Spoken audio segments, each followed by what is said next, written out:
kwa kuwawezesha wavuvi ili kuongeza kipato chao. Lakini pia nipongeze Mheshimiwa Waziri kwa majibu mazuri.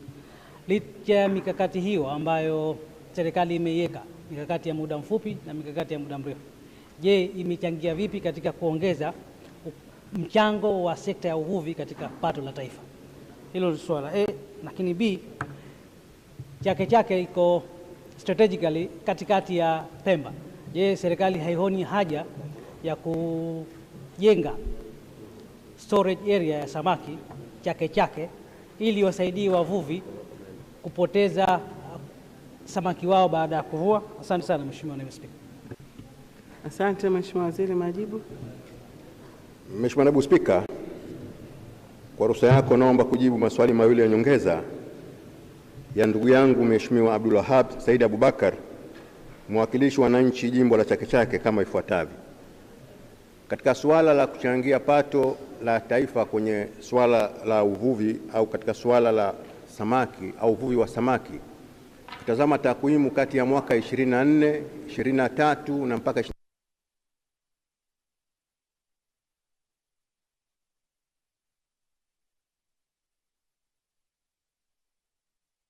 2024 Zanzibar iliweza kuzalisha tani zisizopungua 101.24 katika suala zima la uvuvi wa samaki. Takwimu hizo ni tofauti na hizi tunazoendelea nazo sasa, na kwa vyovyote katika ripoti zitaonyesha, kwa maana takwimu zitakazokuja kutoka katika mwaka huu zitaongezeka, na ni wazi kwa maana kuongezeka tani hizo za uvuvi kunakwenda kuwa na implication kwenye swala zima la uchumi wetu. Wazo la kujenga storage area katika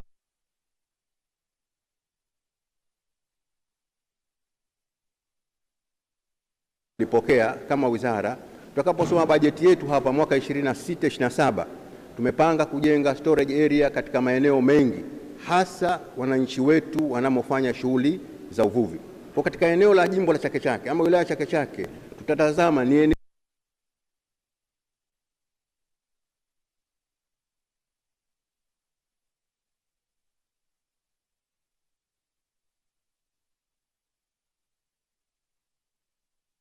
mazuri, na mimi nikupongeze sana, unafanya kazi kubwa sana katika sekta ya uvuvi, na mimi nimesimama hapa kwa niaba ya wananchi wa jimbo la Kojani ambao wao ndio ambao wana mchango mkubwa sana kuhusiana na ili pato, kuhusiana na masuala ya uvuvi.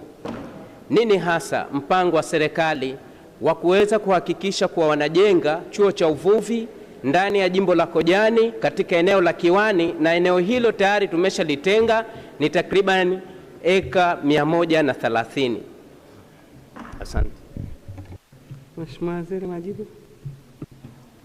Mheshimiwa Naibu Spika, kwa ruhusa yako naomba kujibu swala la nyongeza la ndugu yangu rafiki yangu Mheshimiwa Dr. Shame Ali, mwakilishi wa wananchi jimbo la Kojani, kama ifuatavyo. Kwanza nitumie nafasi hii tu, ni kama preempt manake hotuba ya bajeti ya mwaka 26-27 ya Wizara ya Uchumi wa Bluu na Uvuvi. Moja ya mpango ni kujenga chuo cha kisasa cha uvuvi katika eneo ambalo amelieleza. Kwa hiyo chuo hiki kitajengwa, na bahati nzuri tulishazungumza mimi na yeye kwamba shida yetu ilikuwa ni eneo, na eneo ameshatuonesha. Kwa tutaanza kwa awamu ya kuanza kujenga. Fedha hizo zinatokana na mradi wetu huu wa kuimarisha kilimo na uvuvi, kwa maana ya mradi wa IFAD pamoja na mradi wa TASFAM.